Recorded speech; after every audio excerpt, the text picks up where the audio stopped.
కదయ్యా, నేరుగా వచ్చి నా ఆటో మీద పడ్డావేంటి? తాగున్నావా? తినటానికి డబ్బులు లేక తిరుగుతుంటే ఇక నేనెలా తాగుతాను మేడం? సారీ మేడం, తప్పు నాదే. ఏదైనా ప్రమాదం జరిగితే ఏంటి పరిస్థితి? దెబ్బలేనా తగిలాయా? లేదు మేడం, ఉన్నట్టుండి కళ్ళు తిరిగాయి. కళ్ళు తిరిగాయా? ఒక నిమిషం ఉండు.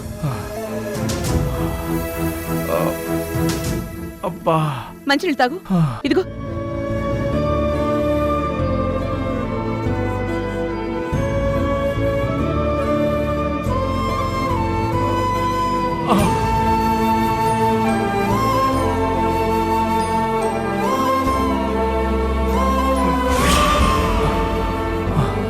Thanks madam. భోంచేసి ఎన్ని రోజులైంది? 3 రోజులైంది మేడం. అన్ని రోజులు భోంచేయపోతే కళ్ళు తిరుగుతాయి కదా.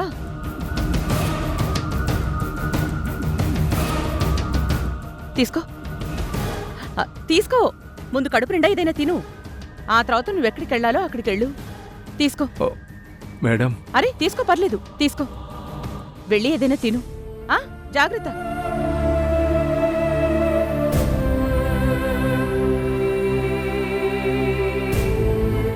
పర్లేదు.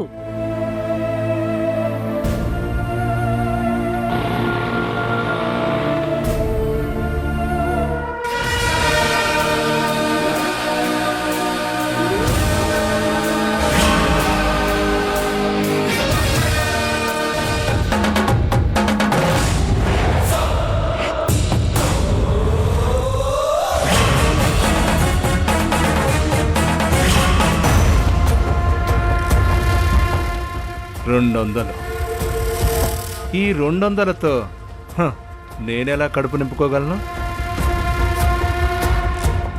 ఈ ఇంట్లో ఉన్న బంగారు బాతులు పెట్టుకొని నువ్విచ్చిన 200తో ఎలా సర్దుకుంటాను రాడమ్మా? ఇప్పుడెళ్ళి ఆ బంగారు బాతు కనబడితే చాలు, నా అవసరాలు, నా కష్టాలు అన్నీ తీరిపోతాయి. పాపం రాణమ్మ, ఈ ధర్మతేజకి నిజంగానే గతం గుర్తొచ్చిందని నమ్మి అమ్మవారికి బోనం సమర్పించింది. వాడితో గతం గుర్తొచ్చినట్టు యాక్ట్ చేయిస్తున్నావని రాణమ్మ కనిపెట్టలేకపోయింది. వస్తున్నా.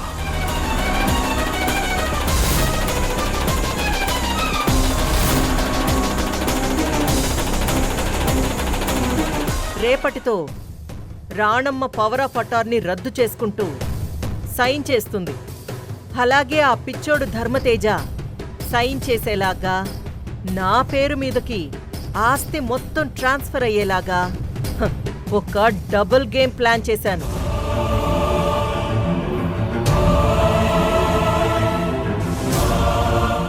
ఆస్తి మొత్తం నా పేరు మీదకి మారాక ఉంటుంది అసలైన దాగుడు మూతల ఆట. ఇంకొన్ని ఘడియల్లోనే చిత్రావతి అనే నేను ఈ ఇంటికి, వీళ్ల ఆస్తులకి రాణిని, మహారాణిని కాబోతున్నాను.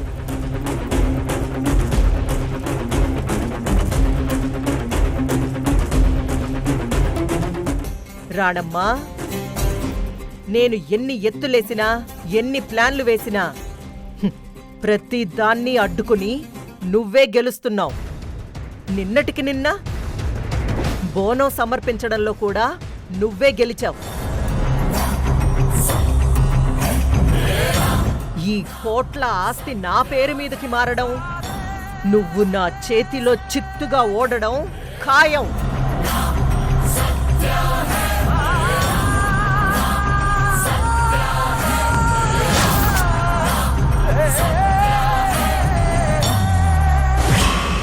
ఇంక 2 రోజుల్లో ఈ ఇంటికి మహారాణిని నేనే.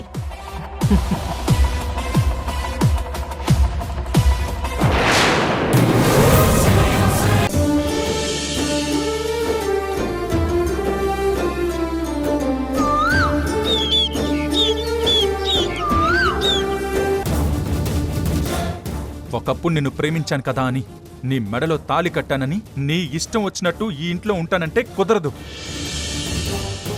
మా అమ్మ విషయంలో తేడా వస్తే అవసరమైతే మెడ పట్టుకుని బయటికి గెంటేయాల్సి వస్తుంది.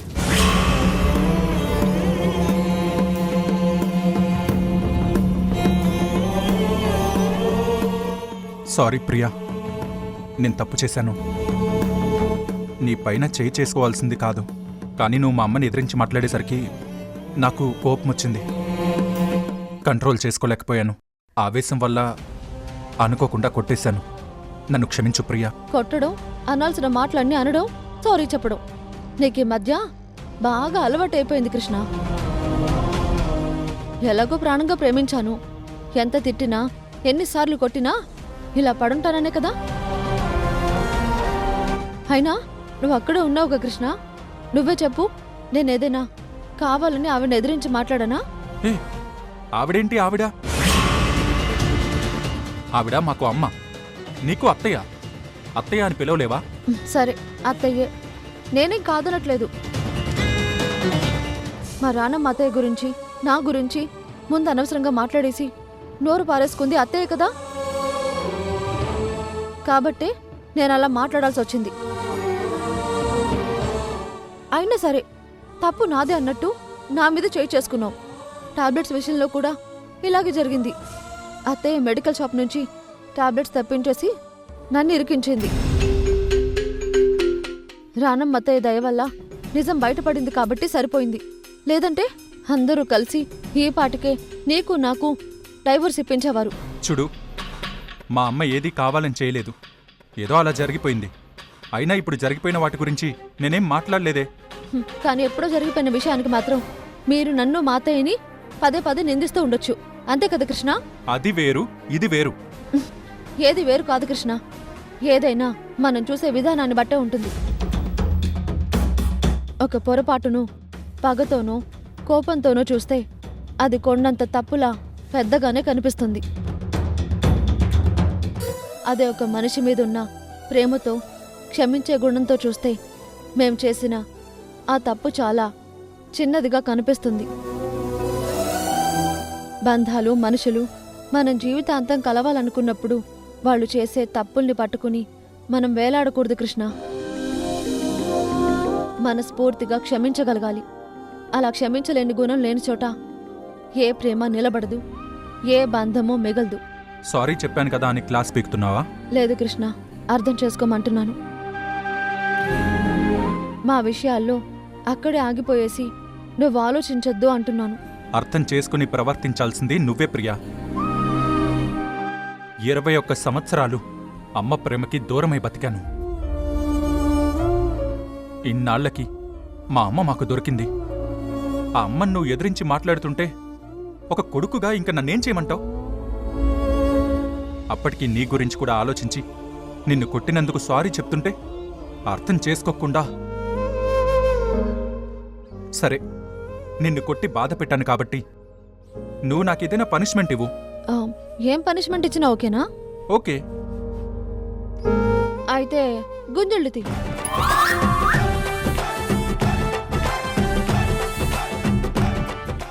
ఏంటి చూస్తున్నావు?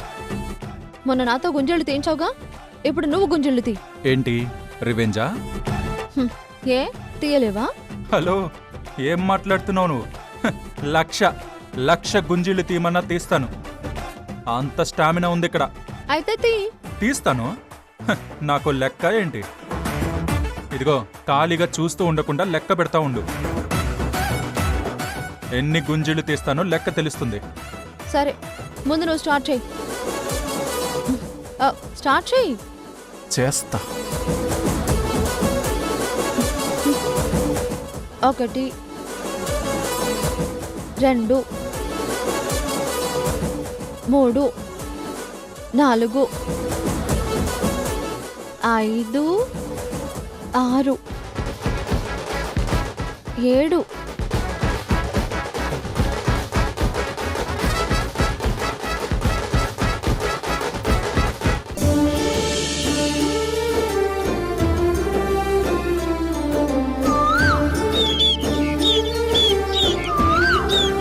బినామీకి సంబంధించిన వాళ్ళది. వాళ్ళ వెనక మినిస్టర్ ఉన్నాడు. లీగల్గా వెళ్తే ప్రాబ్లం పెద్దదవడం తప్ప సాల్వ్ మాత్రం కాదు. అయినా మీరు ఆ డబ్బుని రికవర్ చేయకపోవడమే పెద్ద తప్పు కృష్ణ. వాళ్ళివ్వాల్సిన 50 కోట్లని ఈ 6 మంత్స్లో ఎందులోనైనా ఇన్వెస్ట్ చేసుంటే ఎంత ప్రాఫిట్ వచ్చుండేది మనకి? కనీసం బ్యాంకులో ఎఫ్డీ వేసుంటే దాని మీద ఎంత ఇంట్రెస్ట్ వచ్చుండేది? అది అకౌంట్లో ఫుల్ అమౌంట్ ఉంటే కదా మనకి ట్రాన్స్ఫర్ అవుతుంది. అందువల్ల వాళ్ళ మీద ఎలాంటి యాక్షన్ తీసుకోవాలో అర్థం కావట్లేదు. సరే, నువ్వు చెక్ చేసినప్పుడు ఆ అకౌంట్లో ఎంత డబ్బుంది? 43 కోట్లు.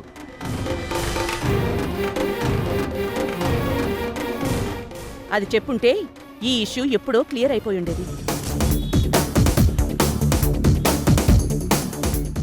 ఆ? ఎలా? వాళ్ళని వెళ్ళి అడుక్కునేదానివా? తమరి నాలెడ్జ్ అంతకన్నా ఏముందిలే. కృష్ణ, నువ్వు ఒక పని చెయ్.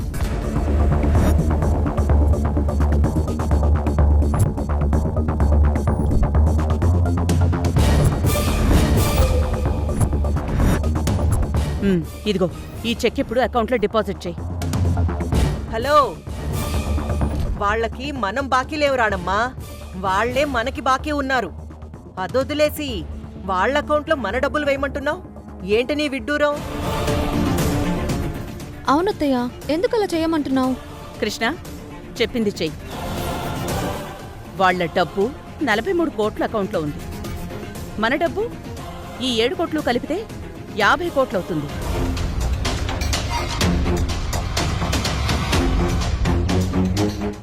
సో మన డబ్బు ఆ అకౌంట్లో క్రెడిట్ అయిన వెంటనే మన దగ్గరున్న 50 కోట్ల చెక్ని బ్యాంక్లో డిపాజిట్ చేయి. అప్పుడు ఫండ్స్ కరెక్ట్గా ఉంటాయి కదా. ఆ డబ్బంతా మన కంపెనీ అకౌంట్కి ట్రాన్స్ఫర్ చేసేసేయి. మొత్తం కాకపోయినా కనీసం 43 కోట్లైనా రికవర్ అవుతుంది కదా మనకి. అప్పుడు మనకి పోయేదెంత? జస్ట్ 7 కోట్లు. ఏమంటావు కృష్ణ? అత్తయ్య, నువ్వు సూపర్. ఈ ఐడియా ఇక్కడ ఎవ్వరికీ రాలేదు. మీరే ఉంటారు ధర్మతేజ్ గారు. ఎంబీఏ డబుల్ ఎంబీఏ చేసిన వాళ్ళకు కూడా నీ అంత తెలివితేటలు ఉండవు రానమ్మా. ఇప్పుడు నాకు అర్థం అవుతుంది. రాణమ్మకి ఇన్ని తెలివితేటలున్నాయి కాబట్టే ఆ రోజు ధర్మతేజ పవర్ ఆఫ్ అటార్నీ రాసిచ్చినట్టున్నాడు. సరే ధర్మతేజ్ గారు, ఆ ఫైల్లో సైన్ చేసేశాను. వాటిని పంపించేయండి. నేనిక బయలుదేరతాను. హలో, ఒక్క నిమిషం.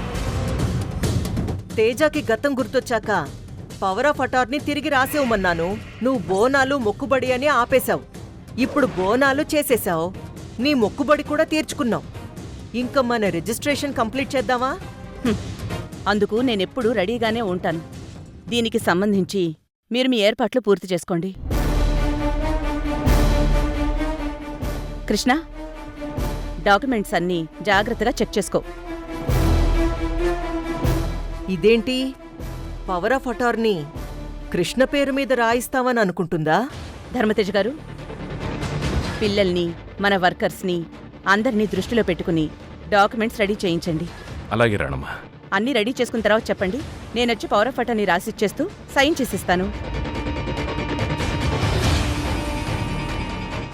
నేను బయలుదేరుతాను ప్రియా. అలాగే అత్తయ్య. వస్తాను కృష్ణ.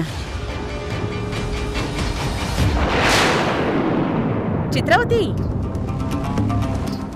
నా పవర్ ఆఫ్ అటార్నీ రద్దు చేసుకోవాలని నువ్వు నాకు పదే పదే చెప్పక్కర్లేదు. నాకు గుర్తుంది.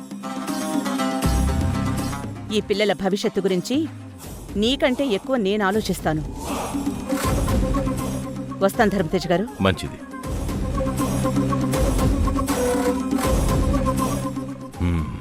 నేను బాగున్నప్పుడు రాణమ్మకి పవర్ ఆఫ్ అటార్నీ ఎందుకు రాసిచ్చానో ఇప్పుడు నాకు అర్థమవుతుంది.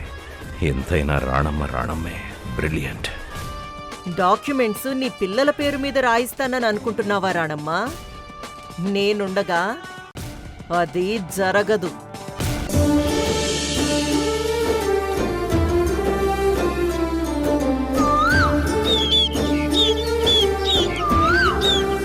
ఇప్పుడు నువ్వేం చెప్తే నాన్న వినలేదు చెప్పు. అది ఆ, వద్దులే అమ్మ కావేరి. మీ నాన్న చెప్పింది మీతో చెప్తే మీరు కూడా మీ నాన్న చెప్పింది కరెక్ట్ అని ఆయన్నే సపోర్ట్ చేస్తారు. అలాంటప్పుడు మీకు చెప్పి కూడా ఉపయోగం లేదులే. దీన్ని ఇంతటితో వదిలేద్దాంలే. చెప్పమ్మా, నాన్న ఏమైనా అన్నారా నిన్ను? చచ్చా, ఆయన నన్నేమంటారు? అయితే మరేంటో చెప్పు మమ్మీ. చూడండి, మీరు ఇంతలా అడుగుతున్నారు కాబట్టి చెప్తున్నాను. కానీ చెప్పిన తర్వాత మీ నాన్న తానా అన్నాడు కదా అని మీరు తందనా అనకూడదు.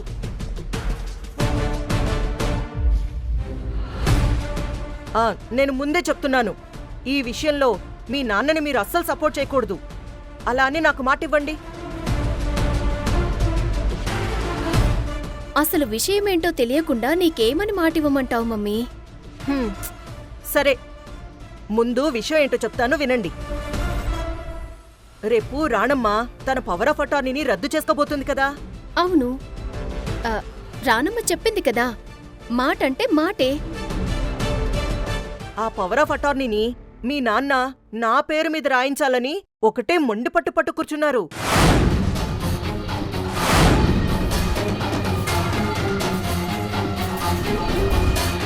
నీ పేరు మీద పవర్ ఆఫ్ అటార్నీనా?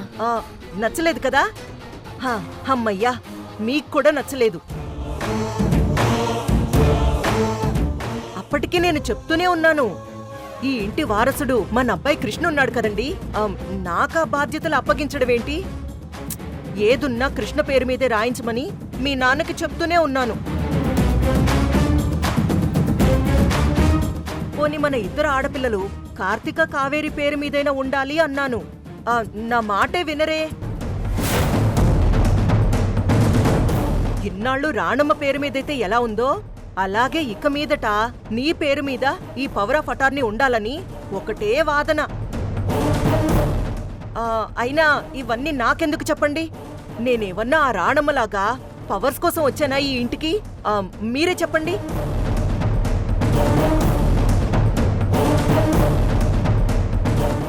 ఇన్నేళ్ల తర్వాత నా కన్న పిల్లల్ని నేను చేరుకున్నాను. ఇకనైనా నా పిల్లలతో సంతోషంగా ప్రశాంతంగా ఉందామని నేనొస్తే మీ నాన్నగారు ఇలా బాధ్యతలన్నీ నాకప్పగించాలనుకోవడం నాకు నచ్చలేదు కృష్ణ. నాన్నకి గతం గుర్తులేకపోయినా సరే చాలా కరెక్ట్గా చెప్పారమ్మా. ఇంత మంచి ఆలోచన నీ కన్న పిల్లలుగా మాకెందుకు రాలేదా అనిపిస్తుంది.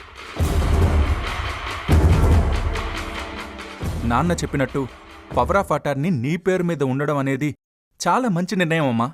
అయ్యో కృష్ణ, మీ నాన్నలాగా నువ్వు కూడా ఏంటిలా? నువ్వైనా చెప్పమ్మా.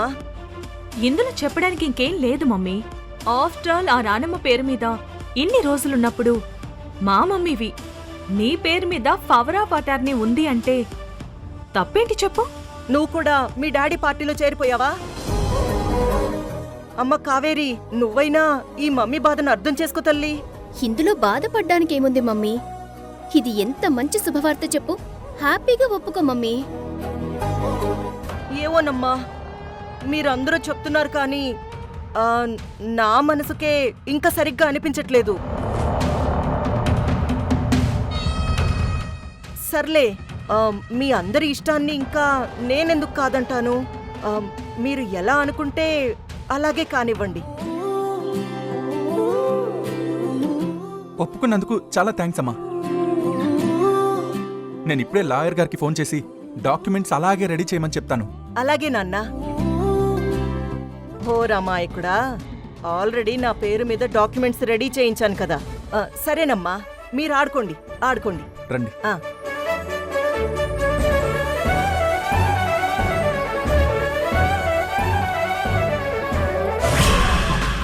అబ్బా, ఏం ప్లాన్ చేసావే చిత్ర.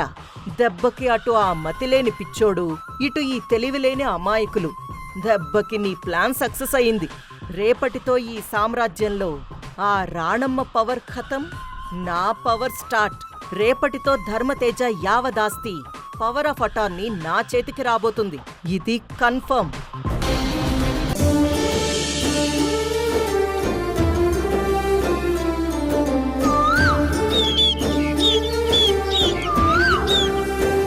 నా నాకు ఈ ఆస్తులు అవసరం లేదు, అంతస్తులు అవసరం లేదు.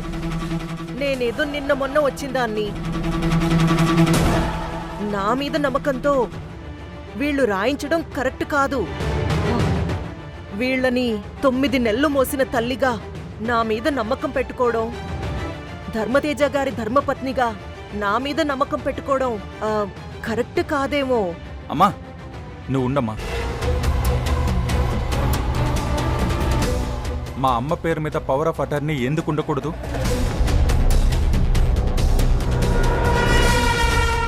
ఆ రోజు మీకు ఏ మాత్రం అనుభవం ఉందని మా నాన్న ఇంత పెద్ద బాధ్యతను మీకు అప్పగించారు?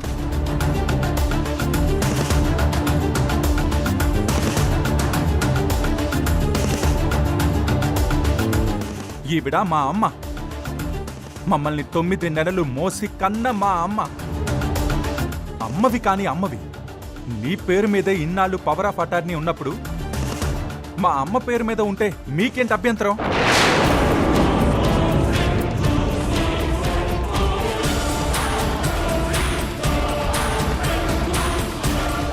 ఇప్పుడు ఇవన్నీ మా అమ్మ పేరు మీద ఉంటే మా అమ్మ పిల్లలుగా మా పేరు మీద కూడా ఉన్నట్టే కదా? అవును రాణమ్మ, కృష్ణ చెప్పింది కరెక్టే కదా. ఏం పర్వాలేదులే, ఏదున్నా కృష్ణ చూసుకుంటాడు. కాబట్టి పవర్ ఆఫ్ అటార్నీ చిత్ర పేరు మీద ఉండడమే మంచిది.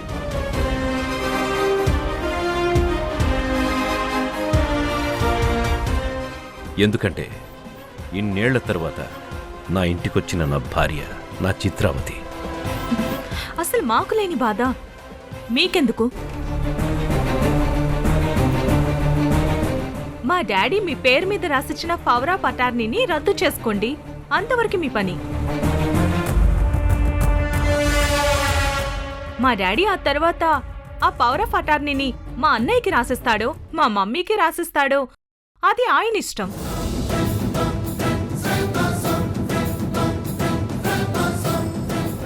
వాళ్ళ పిల్లలుగా ఆ నిర్ణయం తీసుకోవాల్సింది మేము.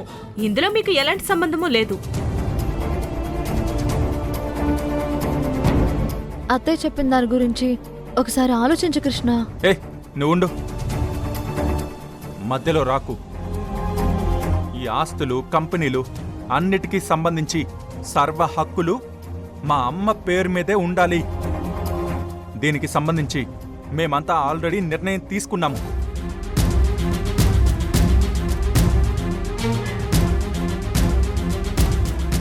మీరిన్నాళ్ళు ఏ బాధ్యతతో ఈ ఆస్తిని కాపాడారో మా అమ్మ కూడా అలాగే అదే బాధ్యతతో కాపాడుతుంది. మాకా నమ్మకం ఉంది. మీరు సైన్ చేయండి. లాయర్ గారు, మా అమ్మగారికి సర్వ హక్కులు ఉండేలాగా డాక్యుమెంట్స్ అన్నీ క్లియర్గా రాయించాం కదా? మీరు ధర్మతేజ గారు ఫోన్ చేసి చెప్పినట్టే వీలునామా రాయించాం. మేడం సైన్ చేసి సార్ కూడా సైన్ చేసేస్తే మిగిలిన ఫార్మాలిటీస్ అన్ని పూర్తి చేసి మీకు డాక్యుమెంట్స్ అప్పగిస్తాం. కృష్ణ, ఒక్కసారి నేను చెప్పేది విను. మీరు ఇన్నాళ్ళు చెప్పింది చాలు. ఇప్పటిదాకా మా ఇండస్ట్రీస్కి, మా ఆస్తులకి, మాకు గార్డియన్గా ఉన్నందుకు మీకు ఒక నమస్కారం. ఇక సైన్ చేయండి.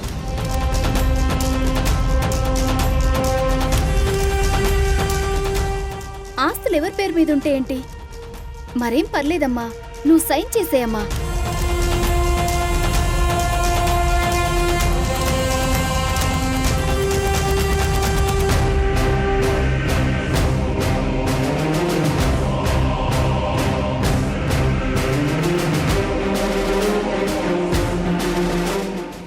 సరే, సైన్ చేస్తాను.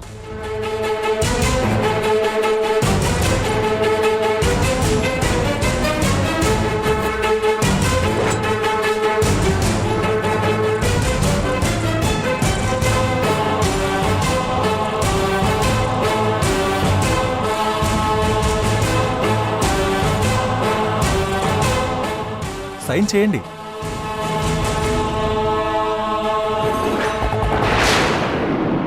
సైన్ పెట్టు రాణమ్మా.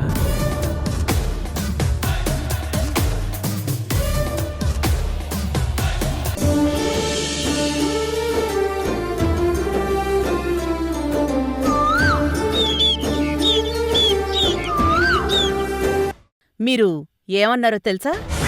ఏమన్నాను? నమస్కారం సార్, ఎలా ఉంది? ఇప్పుడు నా ప్రాణాలు కాపాడినందుకు నీకు థ్యాంక్స్ చెప్పాలా? ఇప్పుడు నన్ను హాస్పిటల్కి తీసుకొచ్చి కాపాడినందుకు మీకు థ్యాంక్స్ చెప్పాలని విడ్డూరంగా మాట్లాడారు. గుర్తుందా? దొరికిపోయాను. అది అది నువ్వు చెప్తుంటే కొంచెం కొంచెం నాకు గుర్తుకొచ్చేస్తుంది రాడమ్మా, గుర్తుకొచ్చేస్తుంది. అవునా? అవును. సరే, రెండో ప్రశ్న అడుగుతాను. ఒక కేసు మీద పోలీసులతో నన్ను అరెస్ట్ చేయించి స్టేషన్లో నా దగ్గరకొచ్చి ఒక పేపర్ నా చేతిలో పెట్టారు. ఆ పేపర్లో ఏం రాశారో చెప్పండి. ఏం రాశాను రాడమ్మా? అది మీరే చెప్పాలి.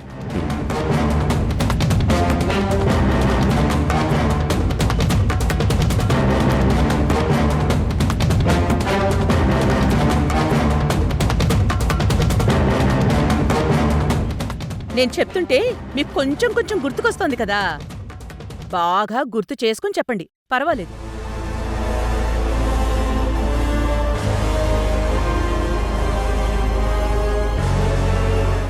అది అదే ఇంకేం రాసుంటాను రానమ్మా, నువ్వు చాలా గొప్పదానివి, మంచిదానివి, నువ్వు ఏ తప్పు చేసి ఉండవు, నేను నిన్ను విడిపిస్తాను అని రాసుంటాను, అంతే కదా?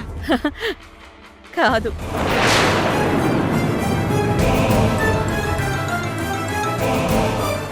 విచ్చలవిడిగా ఉన్న నా ముగ్గురు పిల్లలకి తల్లిగా నా ఇంటికి వస్తాను అంటే నిన్ను రిలీజ్ చేయిస్తాను అని రాశారు.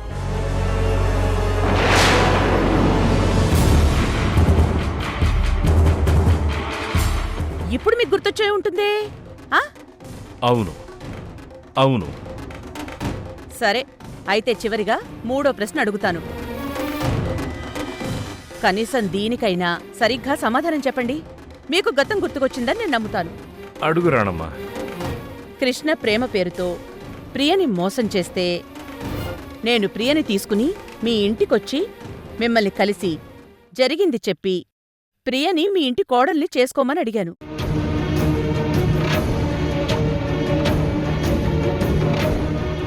పెద్ద మనసు చేసుకుని వీళ్ళిద్దరికీ పెళ్లి చేయండి.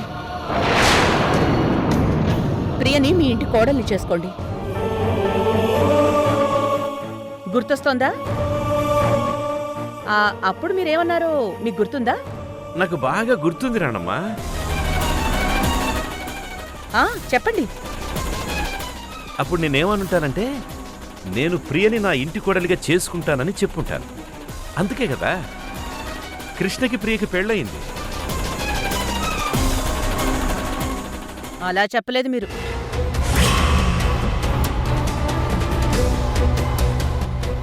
మరెలా చెప్పాను?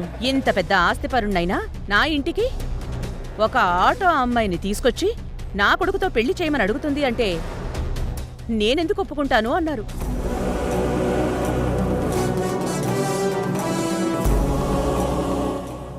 అయినా సరే మీ మేనకోడల్ని నా ఇంటి కోడలుగా చేసుకుంటాను, కానీ నా ముగ్గురు పిల్లల్ని మార్చి అప్పుడు కృష్ణతో పెళ్లి జరిపించుకో అని చెప్పారు.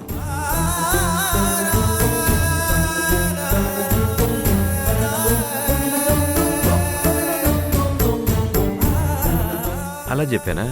సరే, ఓకే. రిజిస్ట్రార్ గారు, లాయర్ గారు, 1000కి 1000% చెప్తున్నాను. ధర్మతేజ గారికి గతం గుర్తుకు రాలేదు.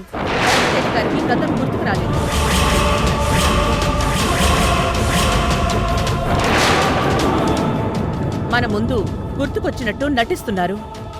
కావాలంటే డాక్టర్ని పిలిపించి చెకప్ చేయించండి.